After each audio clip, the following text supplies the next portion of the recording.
Salam sejahtera Malaysia, denyut nadi suara rakyat bergema di channel ini. Jangan lupa tekan butang subscribe, like dan share. Malaysia kita punya, cintai Malaysiaku, kita jaga kita.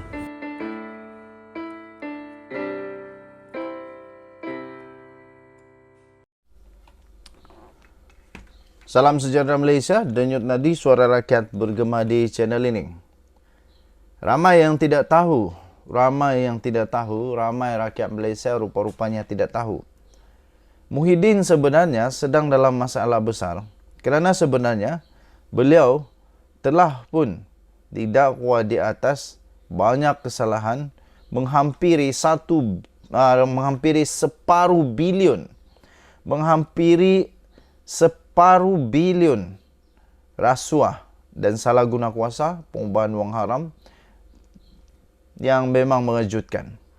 Beliau sebagai Perdana Menteri pada ketika itu telah didakwa menggunakan kuasanya, telah didakwa menggunakan kedudukannya untuk mendapatkan rasuah yang disebut sebagai pendanaan politik, tetapi dianggap sebagai menggunakan kedudukan dengan salah untuk minta benda tersebut. Dan benda tu bukan sedikit tau. Hampir separuh bilion. Separuh bilion itu berapa? 500 juta. Tapi yang dikenakan dakwaan kepada Muhyiddin ini adalah 432 juta ringgit Malaysia. Banyak ni. Di mana di dalam pertuduhan yang pertama beliau, tuan-tuan dan puan, beliau dikatakan telah pun menggunakan kedudukan beliau untuk suapan berjumlah 232 juta ringgit. Yang kedua, beliau juga dikatakan berdepan dengan dua lagi pertuduhan menerima wang hasil haram. Wang hasil haram berjumlah 195 juta ringgit. Dan satu lagi, tuan-tuan dan puan-puan, satu lagi adalah beliau juga dikatakan telah didakwa di Mahkamah Session Shah Alam atas satu pertuduhan menerima wang hasil aktiviti haram berjumlah 5 juta. Tuan-tuan dan puan yang saya kasihi, yang saya bimbang ini sebenarnya, perkataan-perkataan hasil aktiviti haram, lepas itu pengubahan wang haram. Adakah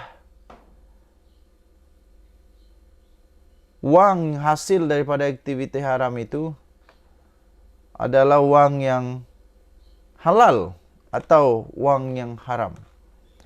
Sekiranya wang itu dianggap diklasifikasikan sebagai wang haram di sisi agama apapun di dunia ini, apa pula terjadi kepada mereka-mereka yang telah menerima wang itu, telah makan dengan menggunakan wang itu, beri keluarga makan dengan wang itu, apa jadi dengan itu?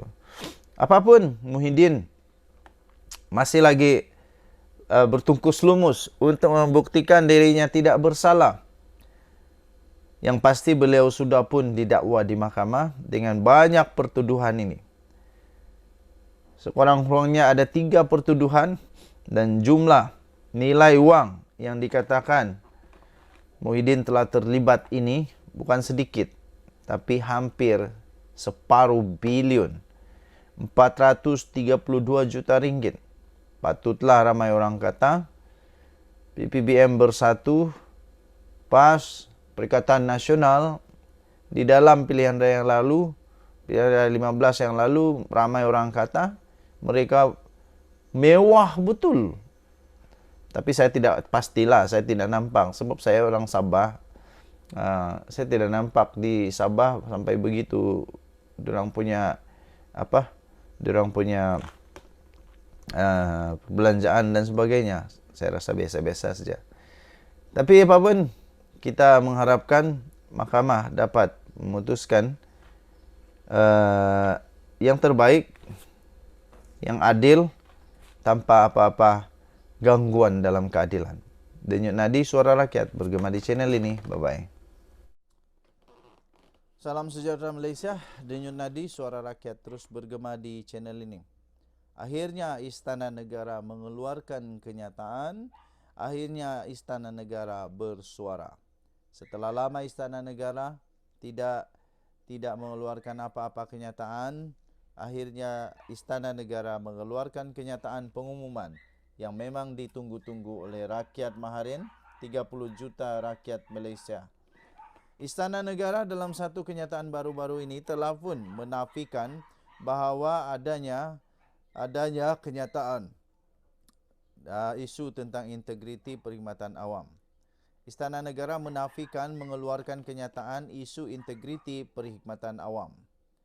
Tuan-tuan dan puan-puan yang dihormati sekalian, Istana Negara telah pun menafikan kononnya ada mengeluarkan kenyataan media berhubung isu integriti perkhidmatan awam seperti yang telah tular di media sosial pada Selasa. Pertama, tuan-tuan dan puan-puan, pada pendapat saya, orang yang bertanggungjawab menyebarkan, orang yang bertanggungjawab memfitnah, mencipta kenyataan media itu harus dicari. Harus dicari, diambil tindakan. Kerana dia kalau tidak dicari dan diambil tindakan, pasti akan buat lagi. Dia akan ulang lagi. Dia akan buat lagi untuk melakukan hal yang sama, yaitu ini boleh dikata sebagai memfitnah kepada Istana Negara, bukan main-main. Menerusi satu catatan di Facebook, Istana Negara telah memaklumkan pihaknya tidak mengeluarkan kenyataan sedemikian. Jadi siapa manusia yang tidak bertanggungjawab itu yang telah pun mengeluarkan kenyataan tak bertanggungjawab itu? Beliau perlu dicari dan ditangkap, disiasat dan diambil tindakan undang-undang. Adalah di dalam kenyataan itu, Istana Negara menyatakan adalah dimaklumkan bahawa Istana Negara tidak pernah mengeluarkan kenyataan media seperti yang telah dipaparkan dan yang telah tular di media sosial hari ini, kata kenyataan itu. Sehubungan daripada itu, orang ramai dinasihati agar tidak menyebar atau berkongsi lanjut kenyataan palsu itu menerusi mana-mana platform media. Menurut catatan itu daripada bernama, tuan-tuan dan puan-puan yang dihormati sekalian, saya ingin menyatakan bahawa saya dengan ini mengecam manusia-manusia yang tidak hormat kepada institusi diraja ini, yang mengambil peluang, mengambil tindakan yang salah. Sudahlah salah, lepas itu mempergunakan lagi pula Istana Negara. Teruk sungguh manusia ini. Yang ini entah apa dia punya persamaan. Ini memang betul-betul teruklah. Berani pula tu. Saya fikir manusia ini perlu ditangkap, dihadapkan di undang-undang dan diambil tindakan. Kalau tidak, dia akan terus-menerus buat ini sebab dia ingat terlepas, tak ada apa-apa pun. Jadi jangan sampai ini boleh jadi kes derhaka. Memfitnah Istana Negara dengan berani. Haprak sungguh. Okey, tuan-tuan dan puan-puan, sekali lagi saya ucapkan selamat Hari Raya. Selamat menyambut Hari Raya kepada semua rakyat Malaysia. Biarlah memandu berhati-hati, jaga keselamatan. Dan jumpa lagi. Bye-bye.